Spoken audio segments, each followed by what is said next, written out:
Locked On Sports Atlanta on the Locked On Podcast Network. Your team every day. Wow, what a gutsy performance by the Atlanta Hawks. You are watching, this is just another episode of the Locked On Hawks postcast with me, DeShaun Tate. The Atlanta Hawks, as we witnessed, fell to the Detroit Pistons at Little Caesars Arena 99-98 in what was a real thriller for the Atlanta Hawks on tonight. Unfortunate set of circumstances. Of course, I'm here to take you throughout all of the action. Of course, we'll get into a little bit of why the size matters for the Atlanta Hawks. And looks like they probably going to need to add a little bit of some size to the roster. I'm not sure that some of the guys that they got is getting it done just enough. Of course, we always want to give a hand clap, standing ovation, and appreciation for the efforts for the Atlanta Hawks. But nonetheless, ran into a bigger buzzsaw, if you will, on tonight. And of course, we'll talk about why number 11 is back, but it's probably not the number 11 that you probably are thinking of. So without further ado, want to let you guys know that today's episode of the Locked On Hawks postcast is brought to you by FanDuel, where today's right now new customers can bet just $5, and if your bet wins, of course, you'll get $300 in bonus bets to use across the app. Head to FanDuel.com to get started. Speaking of getting started, let's jump right into game number 22 of the regular season for the Atlanta Hawks. And I'll be really transparent. There was a couple things that I saw in this particular matchup that I really thought needed to go the Hawks' way that didn't really look like much of a chance would be given. Of course, they had to convert on their shots to prevent the Detroit Pistons from being able to get a rebound. That didn't happen nearly enough, as you can see by the end result. But I really think that they need to focus on not where's Waldo, but where is Zero, that being nobody else other than Jalen Duren, who between he and I call him Beef Stew, being Isaiah Stewart. As you know, Jalen Duren leading the league in rebounding for the entire month of November at 12 a game. Tonight, he had 11 rebounds. 6 of those, I think, was probably the more punishing story of the night, being offensive rebounds. And they do such a great job on the offensive side of the ball. And obviously, you know what? So on the defensive side of the ball is where I really was the most intrigued by this particular matchup, because the Atlanta Hawks are coming to the evening ranked sixth in the NBA in steals with 9 a game, and the Detroit Pistons just slightly better than them at 10 steals a game, ranking 4th in the NBA. Of course, the Atlanta Hawks got the better of the Detroit Pistons on tonight, in which I think that's what really kind of helped catapult them, because while the Detroit Pistons have been hot, we know that they're one of, if not the hottest team in the NBA, one of the hottest teams in the NBA, certainly one of the more aggressive teams in the NBA. I think that was the ultimate, not even necessarily caveat here, but exclamation point that Detroit really needed and what was necessary for them to add a number to the left side of the result column. But the Hawks hung in there, and I think that one of the reasons behind why they were able to do so is because of the lockdown defense ability and taking advantage of Detroit's inability to hold on to the basketball, ball protection. And the Hawks have been able to find great balance between offense and defense. We know about the Atlanta Hawks and what they can do from a sharing the ball standpoint, obviously leading the league in assists, and obviously showed that again on tonight, the way that they were able to easily move the basketball on the Pistons. And this isn't a BS Pistons team. This is a Pistons team that comes with it. They're aggressive, they're feisty, and they kind of embody and embrace the culture of the Detroit way of playing basketball, which everybody knows, unless you've been living under a rock, that is on the defensive side of the ball. So I think that the Hawks did a pretty fine job of that, and obviously it had to be a defensive game if we're talking about two teams that scored under 100 points. But even more so when you start talking about forced turnovers, the Atlanta Hawks comes into the season at 15 forced turnovers a game. on average. That ranks 5th in the NBA. Detroit is 2nd with, I believe, 16 forced turnovers a game, just slightly better. So defensively, while Detroit gets so much more attention because of the defense, Atlanta's not necessarily known for his defense as much as Detroit is because of the culture that they've kind of established. The Atlanta Hawks, they're kind of right there in a lot of ways defensively with the Detroit Pistons. And I thought the other piece was just the elephant in the room, if you will, right?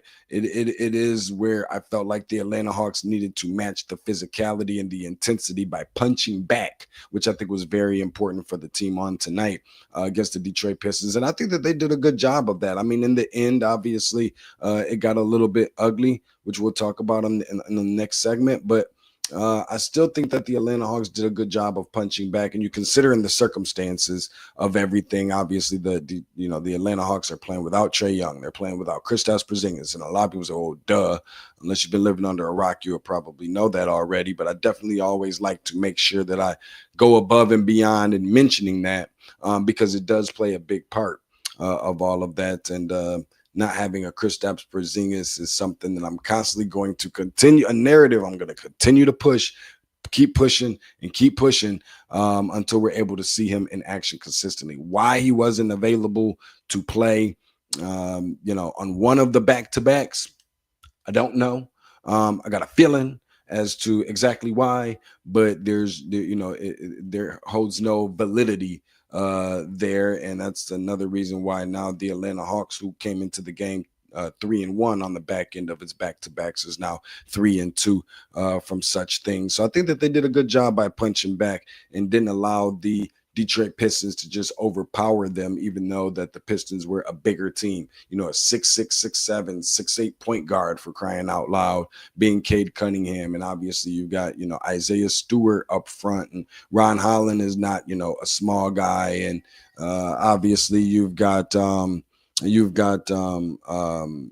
Jalen Duren, who's another piece of all of that. What they're doing with Jaden Ivey, I don't know, but the Atlanta Hawks definitely did a fine job, especially in the first half. And I thought that it was definitely a tale of two halves, for one being Onyeka Okongwu, who came into the game in the last 8 games, averaging 20 points a game, which he did hit that mark on tonight. 6 rebounds, 54% from the field, and 42% from 3. However, the unfortunate part of that is that's where it ended for him. 18 points in the first half for Onyeka Okongwu, only scored 2 on the back half. And but Atlanta looked comfortable. And I think that win, lose, or draw, this is where you kind of, whether you want to stand up and give a standing ovation, or whether you want to just, take off, your cap, tip your cap, if you will, to what the Atlanta Hawks have been able to establish without players and with new players, and having to essentially not necessarily ride the coattails of, but just watching Jalen Johnson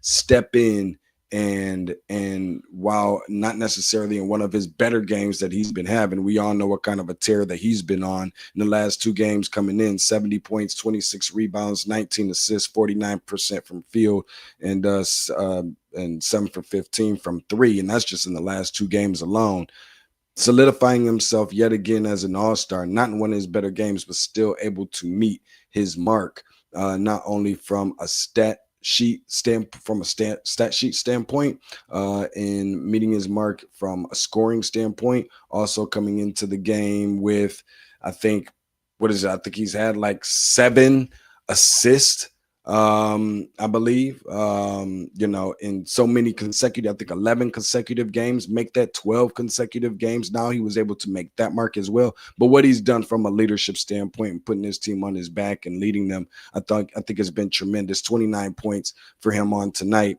50% from 3. And then Nickeil Alexander-Walker, who maybe didn't have one of the greater first halves in this game, but definitely 16 points in the fourth quarter. And at one point was 4 for 4 from 3, and even helped make this a little bit more of a game with a big time shot late. He's been the guy that has been closing in a lot of ways. I get it. Jalen Johnson in the last game was able to sink and convert on 2 free throws, but Nickeil Alexander-Walker with some big shots late in yesterday's game, and then a big time steal, I think, in last week, if it's even been a whole week's game, at the tail end of the game. And then obviously on tonight with a big time shot to try and extend it as far as they could before they start, making calls up to Secaucus and trying to go to replay centers and stalling the game even more. But certainly valued effort from the Atlanta Hawks in those regards. I think in some ways what kind of hurt them on tonight, not necessarily getting enough from Muhammad Gay, which, you gotta remember, in the most respectful of ways, it is Muhammad Gay after all. He's not gonna have a fantastic night, 15 points or whatever it was like he did last night. Every single game, he didn't do nearly as well, but you kind of bank on him based off of his energy. But the inability to be able to get stops on certain guys. One of those guys on tonight was Tobias Harris, who's averaging 15 points a game, shooting 50% from the field and 84% from three. Had a decent game, maybe not necessarily a great game, but when he was converting on his shots, they definitely counted big time for sure. But Ron Holland was 17 points and only missing 2 shots on the night, I think was something that really, really hurt them. I'll tell you where it hurt this Atlanta Hawks team the most on the other side of this break after we pay some bills. Again, just a little bit of a recap. Unfortunate set of circumstances. The Hawks go down on the road again, which I think they deserve a little bit of a hand clap for. Yes, they've been playing extremely well and very overly competitive basketball and checking the physicality box against the Detroit Pistons tonight at Little Caesars Arena. We'll be right back and break down a little bit about the number 11 is back, but not necessarily the number 11 that you may think. We'll be back in a second.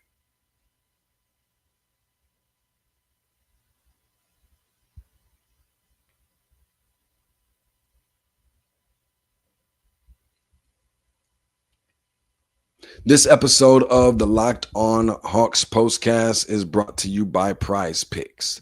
The holiday season is one of the best times for sports. Of course, you've got your bowl games, all the fun college football stuff going on, conference championship games, huge big-time basketball games on the NBA level, like you saw in tonight, Pistons and Hawks, and of course on the collegiate level as well. You've got playoff pushes for a lot of the teams in the NFC as well as the AFC. It's all happening at once. It's creating so much anxiety. One of the best times of the year where you've got all 4 sports between 2 collegiately and 2 professionally happening at one time, and we're making all the choices every single day. One of the most fun places to make those choices and the right call is, of course, on Prize Picks. It is the easiest way to get in on daily fantasy. Just pick more or less on at least 2 player projections, lock in your lineup, and you are in the game. It is just that simple, fast, and available in 45 of the 50 states. Of course, that includes California, Texas, Florida, and right here in the ATL in Georgia. So, just also something else to keep in mind, Prize Picks is adding an extra layer of excitement to the holiday sports schedule, creating a lineup that takes less than a minute, and the app makes the whole process smooth and intuitive. You can choose from a huge range of unique stats, fantasy scores, field goals attempted, free throws made, turnovers, whatever fits your individual strategy. You do the homework, you apply it, you download the app. This is no other place is better to go than at Prize Picks. Download the Prize Picks app today and use code LOCKEDONNBA to get $50 in lineups after you play your first $5 lineup. That's code LOCKEDONNBA, LOCKEDONNBA, to get $50 in lineups after you play your first $5 lineup. Prize Picks. It's good to be right.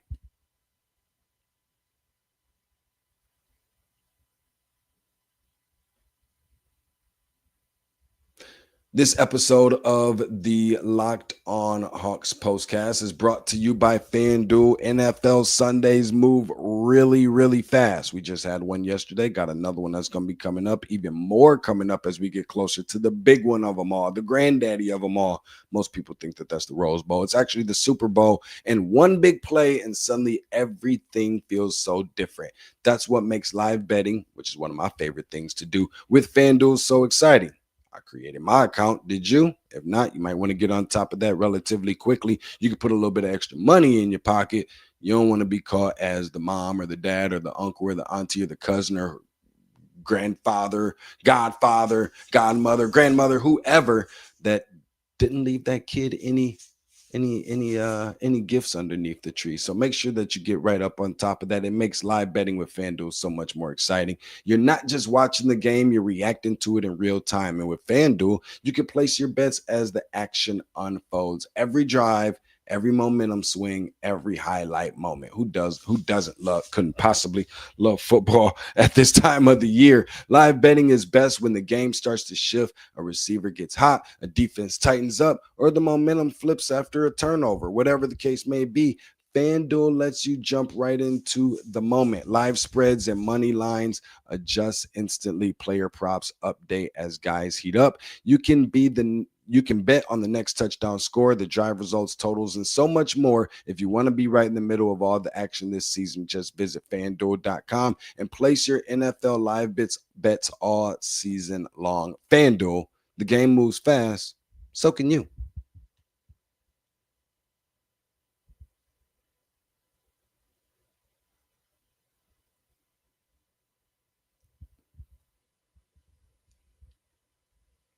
Right back here with you guys. Appreciate the love that you have shown, and also not only to this postcast, but also for making the Locked On brand the number one sports podcasting service that there is out there. Of course, no better place to go and get your content than right here. Gratefully appreciate everybody for tuning in and joining the program on tonight. Again, 99-98 at Little Caesars Arena. The Atlanta Hawks fall to the Detroit Pistons. And in a game of runs, and that kind of seems to be the new trending thing lately, the new go-to for the Atlanta Hawks lately. On tonight, another set of circumstances was pretty much the case, and what turned it all around for the Detroit Pistons. And that 11-0 run for the Pistons late in the fourth quarter is ultimately what turned it around for them, and that was a turning point. Time to reveal where the game was won or lost. It's the turning point.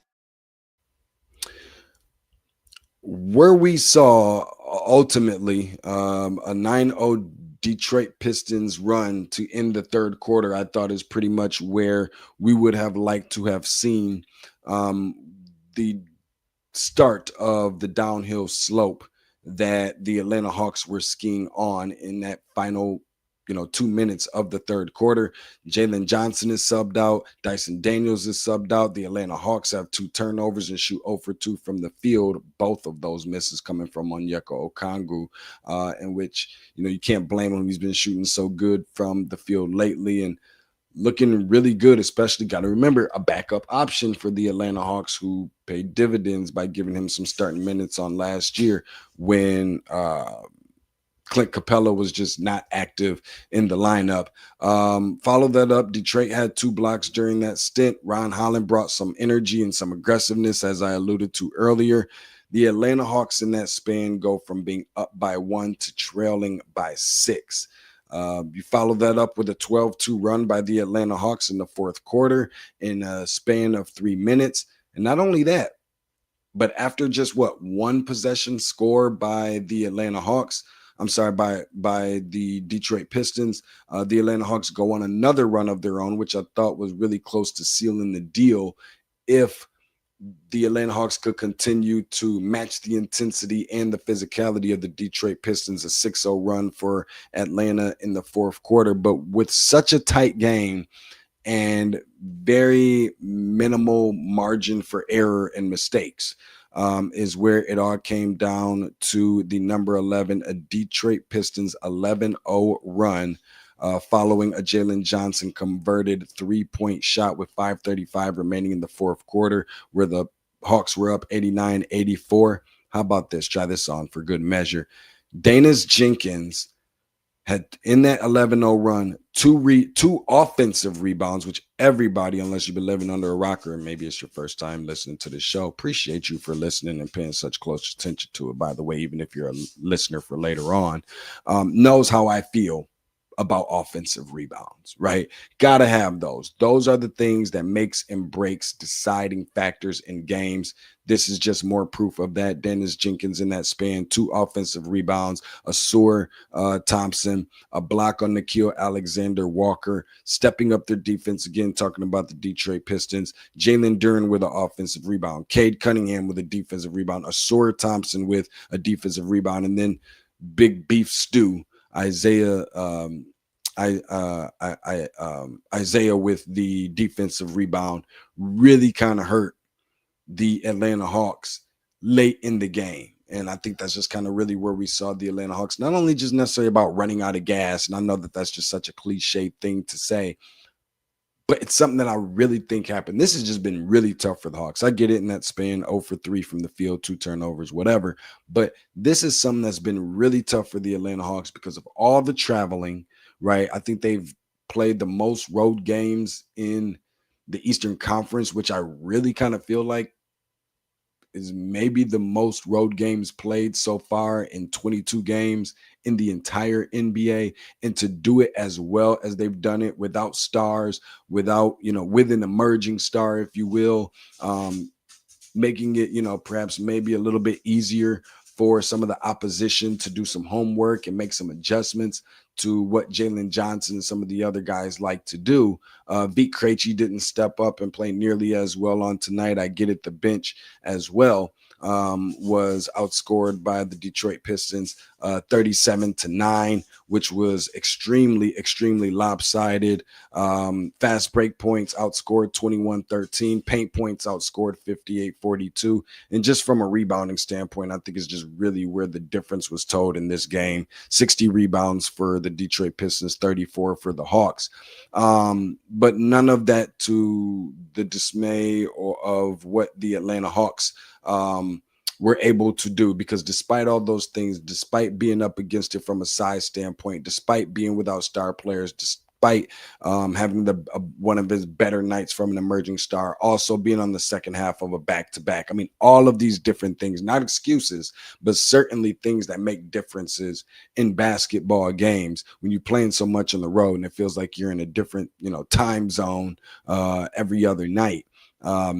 I think really kind of makes a difference for this team. Hopefully they can rest up, hit the ice bath, and get ready for some more very interesting basketball, some very tough opponents coming up. I think that they have the Clippers that are going to be coming up, visiting to Atlanta, I believe. James Harden, that's going to be another matchup for Dyson Daniels. That's going to be extremely tough for him. Who else? Nikola Jokic as well is going to be another one of those guys in which they have an interesting game coming up against, talking about guys with size, when you got to go up against Nikola Jokic, who's averaging 28 points per game and 7th in the NBA from a scoring standpoint. The hands are full. The plate is full for this Atlanta Hawks team, and hopefully you can get a little bit of rest. But there ain't going to be much time for it as they get ready to gear up for some of those guys. Appreciate everybody for joining me on tonight, the Locked On Hawks postcast. Keep it locked right here for my guy, Brad Rowland, coming through up next with the Locked On Hawks podcast.